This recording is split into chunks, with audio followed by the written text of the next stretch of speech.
12 laps of Motegi. Took a long time for the lights to come on, but now they're out, we are away. And look at the start from the KTM from Jack Miller and Brad Binder down towards turn 1. Miller on the inside, but Martin has got away well. Binder is on the inside through turn 1, and he's going to squeeze through on Bagnaia into turn 2.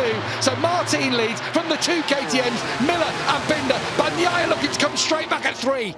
Good news, everyone's got through turn 1. I think that's the main thing, and it's tight up here into turn 3.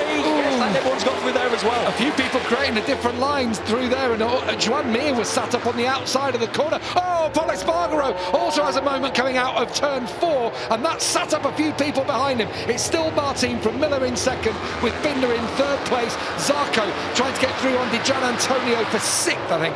How good is it to see Jack Miller up there? He's been in the doldrums for, let's say, a couple of months. Not quite had the feeling from that KTM. They brought a different chassis here, the carbon fibre one that we saw Danny Pedrosa use successfully as a wildcard in Misano. And I tell you what, Miller's back to his old self. Yeah, he insisted it was still the other frame that he's ain't fast this lap on, but we're a little bit wide from Jorge Martin. We'll give encouragement. The way those 2 KTMs break there down into the V corner suggests they've got something in this race. Bit reminiscent perhaps of Jerez, with them lurking there in these top 3 spots. Do you know, it's been a real weird weekend as Binder now pulls out alongside Miller, their teammates, you know, and that's got to be why for Miller. He does so well to recover.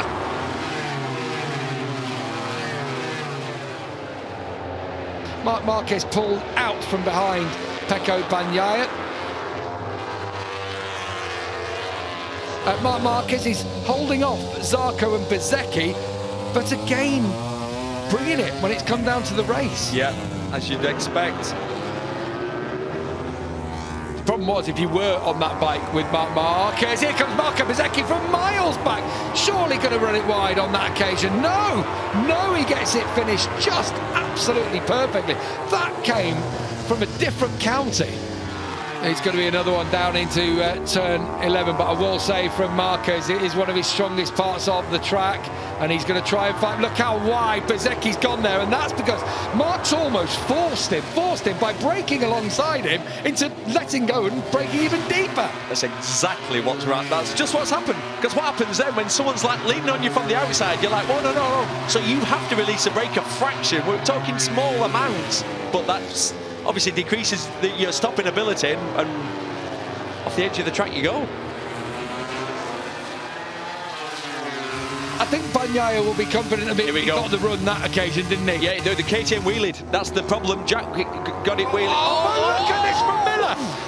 And Miller breaks around the outside. Surely he's not going to have the drive. Miller toughs it out as much as possible and somehow hangs on, Neil. Oh, Jack Miller is back, isn't it? That was so aggressive.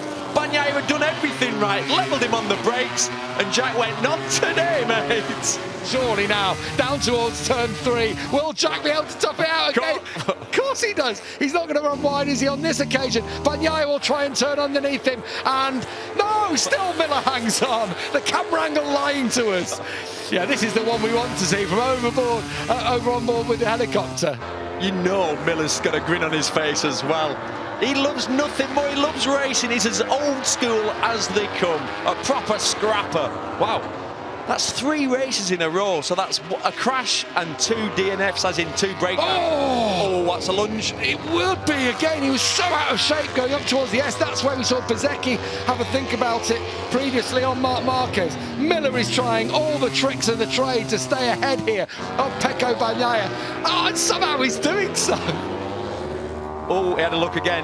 Yeah, the bike produces less power because you're trying to get the front wheel. Oh, he's got that wrong. Got wide on this occasion. Is he going to be able to hang it on? Is he going to try and do it? Yeah, unfortunately there. He knew Bagnaia was coming, and that was the pressure from Bagnaia, again, forcing the mistake from Jack Miller. And now that Bagnaia has got in front, it's going to be so hard for Miller to have any chance at all of getting back. And look, straight away, that just extra drive from Bagnaia, and Jack is nowhere, unable to fight straight back.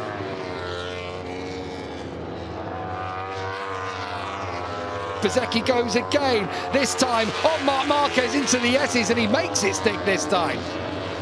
So we go into our last lap of the sprint race here at the Grand Prix of Japan. We've had some good battles, unfortunately not for the front, where Martin hit the hole shot and has taken off, and looks like he will take victory in this race. Now, Jack Miller is going to have to fight hard to hang on to fourth here. He should have just enough to keep Johann Zarco at bay. At the front, though, it's going to be Jorge Martin who takes yet another sprint race victory.